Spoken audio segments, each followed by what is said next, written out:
Hello everyone and welcome to yet another Readathon TBR. This one I found on X, which I'm sure everyone knows was formerly Twitter. This one is the Hocus Pocus Readathon. So for this one, it's obviously based on the movie Hocus Pocus. Or the movies, I should say, as there are two. And I have seen information that there is a third one that is, I think, currently being filmed. Not sure how I feel about a third one. I was perfectly fine with there just being one, honestly, and I think the original Hocus Pocus movie is better than the first one, although the first one does have some great stuff in there, but I feel like if they never made the sequel or the second one, it would have been fine. So this is team-based. You pick what team you want. There are 3 teams and it is point-based. So the team with the most points will obviously end up winning. So there are, let me go ahead and tell you, and each team also has some strengths and weaknesses. So let's start off with the teams I am not going to be part of, and I'll tell you what their prompts are and their strengths and weaknesses. So you have Team Sanderson Sisters. The strength is, the witches use their lovely singing voices to cast a spell on the town. You can use your magic to cast a spell of time and get ahead and get a head start on the readathon. You can start reading 5 days early, which is September 26th. And the weakness is, the Sanderson sisters can only come out on Halloween night. This means you're pretty busy trying to catch those pesky kids. You have to choose one entire day of the readathon where you are not allowed to read. That was my deciding not joining the Sanderson sisters team. I've just got to be able to read every day. So, oh, and I lost my thing. All right, here we go. Okay, so the prompts are, there are a total of, well, there's 6 reading prompts. And there's one prompt that is universal for all the teams. So that one I'll come to when I'm telling you about my team. So prompt number 1 for the Sanderson sisters is, Winifred wants to suck the life out of children to become immortal. Read a Halloween-themed middle grade book. And each reading prompt is 15 points. And you can, there's no doubling up, if I remember correctly. So 1 book per prompt, or 1 prompt per book. Number 2, we must find book. He is missing. Read a book where the characters go on an adventure. Number 3, Mary only wants to impress her older sister by doing everything she asks. Read a book that features a sibling relationship in it. Number 4, since the witches have been dead for 300 years, they don't know a lot about the modern world. Read a book set in the past, a historical fiction. Number 5, this is stressful. I suggest we form a calming circle. Read a book that is less than 300 pages. So less than 300 pages was prompt number 5. And prompt number 6 is, I put a spell on you. And now you're mine. Read a book with a romance in it. All right, the other team, or the second team, again, there are 3, is Team Trick or Treaters. The strength is boo. Don't let the witches win. You are able to steal 1 prompt from another team and switch it for one of yours. Team Trick or Treaters' weakness is, you are trick or treaters, of course. You have to dress up. While completing 1 prompt, you have to wear a Halloween costume the entire time you are reading the book. I don't dress up for Halloween. I would just like wear my normal clothes and say I'm an office worker. I'm dressed up as an office worker, some of my normal stuff. Pretty lame, I guess. I don't know, but because I don't have a costume and just don't want to, that was the other thing that nixed Team Trick or Treaters for me to join. Okay, so the 6 prompts for Team Trick or Treaters. Number 1 is, the burning rain of death has started. Read a spooky book while listening to rain sounds. Number 2, help Max, Danny, and Allison beat the witches. Read a book that features characters with magical powers. Number 3, the witches are working together to raise the undead. They have brought Billy back from the grave. Read a book about ghosts or a book that features ghosts. Number 4, It's a full moon tonight. That's why all the undead are running around and terrifying the trick-or-treaters. Read a book that you think has a creepy or weird-looking cover. Number 5. It's all just a bunch of hocus pocus anyway. Why would we have to believe anything the candy corporations are trying to sell us? Read a book set during Halloween. That was also kind of the tipping point. I can't think of a book that I own that actually takes place that I know of for sure on Halloween. Could I have found one? Yes. But that was the other reason I was kind of like, But it was the costume one that kind of tipped it the other way. Okay, number 6 and final prompt for Team Trick-or-Treaters is let's light this sucker and melt the old broads. Read a horror book that you would be too scared to read at night. Okay. Now, we're into the last team, which is Team Undead. And this is a team that I have signed up to join. So, the strength is the undead end up switching sides and helping the trick-or-treaters against the witches. If you don't like one of the prompts, you can switch it with the prompt from another team. If I did that, I would switch it for the one from Team Trick-or-Treaters, which is to read a book with rain sounds in the background. That is the one I would do, but I'm really fine with all of the prompts. But you know, if I'm just not feeling one of the books, then I can switch it out for whatever I want and read it with a rain sound in the background. So that's the one I would switch it out for. Weakness. Now this one's interesting. Now I can do this one, but this one says the undead are only risen on Halloween night. For the first 5 days of the readathon, you have to read only at night and during these nights. Your feet are not allowed to touch the ground. And during these nights, your feet are not allowed to touch the ground. Okay? So reading time is limited. So I think what I'll do, because there's a couple of readathons I'm going to participate in, I will read for those readathons during the day, but then if there's a book specific for the Hocus Pocus Readathon, that one will only be read at night. So I will still stay true to the Hocus Pocus Readathon, but if I want to read during the day, I want to read during the day. And so, but I just won't be the Team Undead during that time because I'll be doing a different readathon. Okay, so that's the weakness.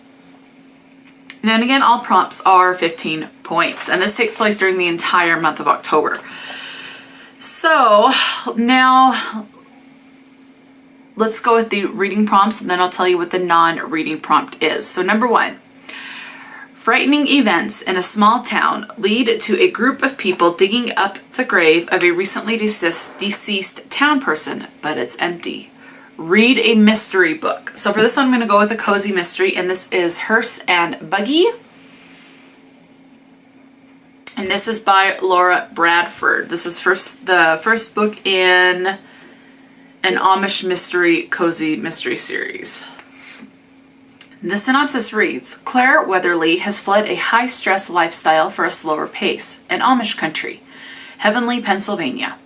She only planned a short visit, but instead found herself opening an Amish specialty shop, Heavenly Treasures, and settling in.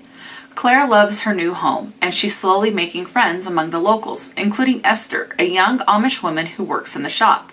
So when the store's former owner, the unlikable Walter Snow, is murdered, and the man Hester is sweet on becomes a suspect, Claire can't help but get involved.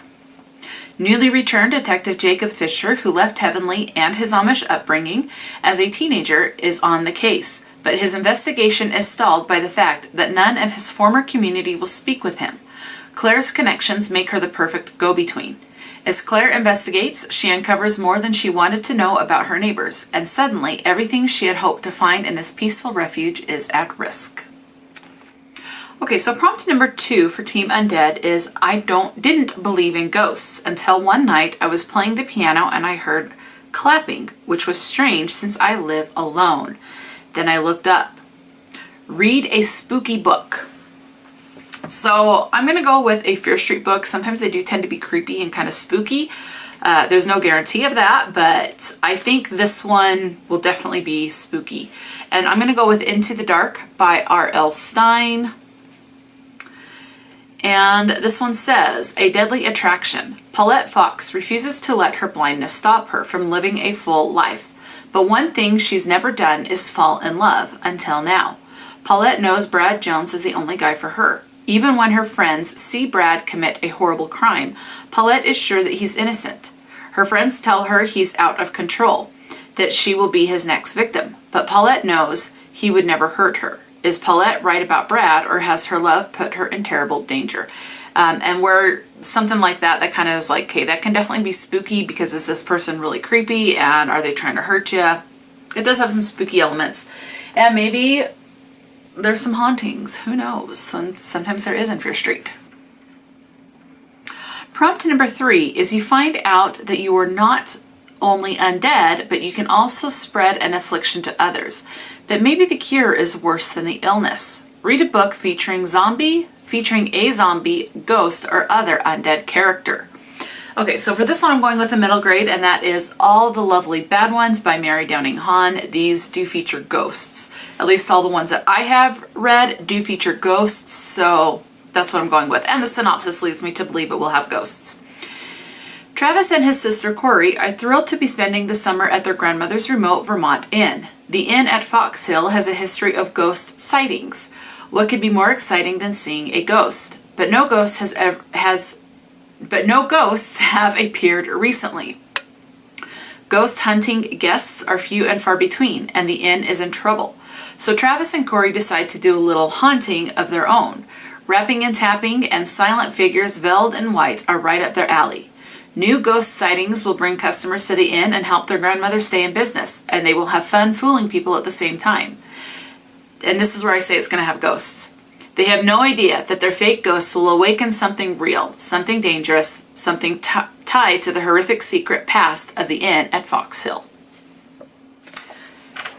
Okay, so prompt number 4 is an individual develops a terror of water after seeing the dead walk out of it one night. People can no longer touch, drink, or even be near water. Read a book about something you personally fear. I'm going to go with Into the Drowning Deep by Mira Grant. I respect the ocean. The ocean is beautiful, but I do fear the ocean. I fear what is unseen in the ocean. Okay?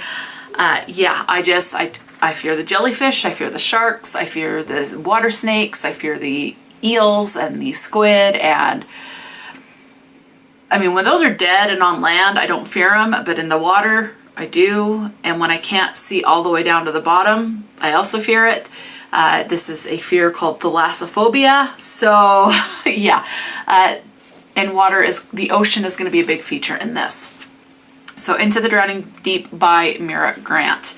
It says, 7 years ago, the Autogratis set off on a voyage to the Marina Trench to film a mockumentary, bringing to life ancient sea creatures of legend. It was lost at sea with all hands. Some have called it a hoax. Others have called it a tragedy. Now a new crew has been assembled. Some seek to validate their life's work.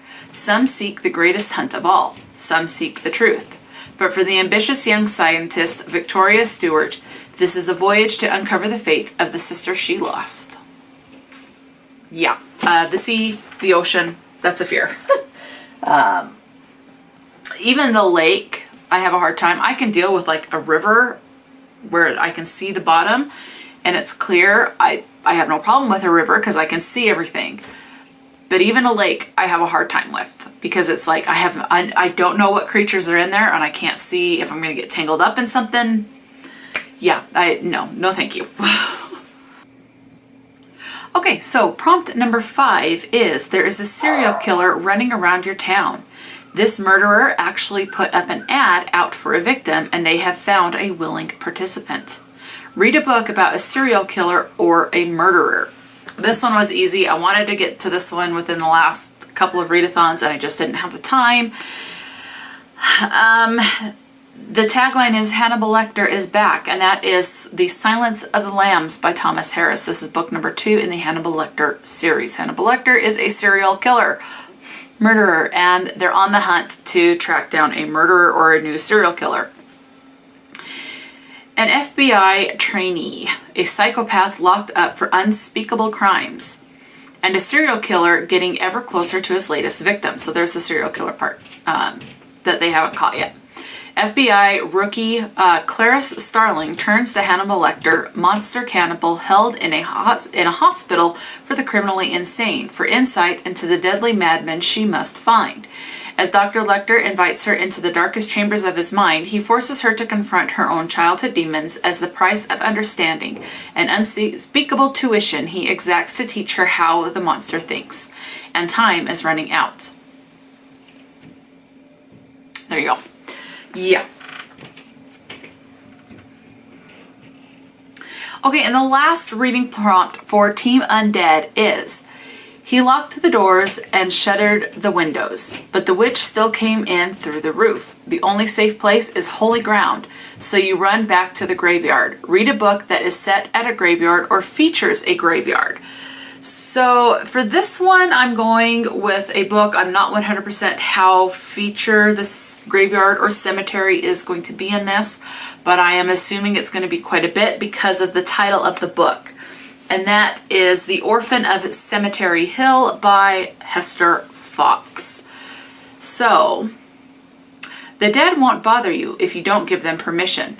Boston, 1844. Tabby has a peculiar gift. She can communicate with the recently departed. It makes her special, but also makes her dangerous. As an orphaned child, she fled with her sister Alice from the charlatan aunt Belfont, who wanted only to exploit Tabby's gift so she could profit from the recent craze for seances. Now a young woman and tragically separated from Alice, Tabby works with her adopted father, Eli, the kind caretaker of a large Boston cemetery, so it will be featured because they caretake the cemetery. When a series of macabre grave robberies begins to plague the city, Tabby is enslaved in a deadly plot by the perpetrators, known only as the Resurrection Men. In the end, Tabby's gift will either save both her and the cemetery or bring about her own destruction. So yeah, so the graveyard or cemetery is going to be a prominent feature in this, and so that will definitely work. So these are the books. 3 of these books were not these 3. These 3 books I had to add. I'm participating in like a total of 5 readathons in October, or I'm going to try to. And I have over 20 books on my TBR stack, or my stack of possibilities. Oh no, I added 4. So 4 books. These 2 are already on the stack. These 4 were not. So my stack is even bigger. Hopefully there's no other readathons for October that will be announced that I go, oh, I want to participate in that. So I should probably just say I'm good with the 5 readathons and call it good and not commit to any more. So yeah, let me know. Are you participating in the Hocus Pocus Readathon? And if you are, what team are you going to be joining? Team Undead, Team Trick-or-Treaters, or Team Sanderson Sisters? And let the challenge begin. Talk to me in the comment section below. And until next time, stay true to yourself and enjoy a good book. And I'll talk to you later.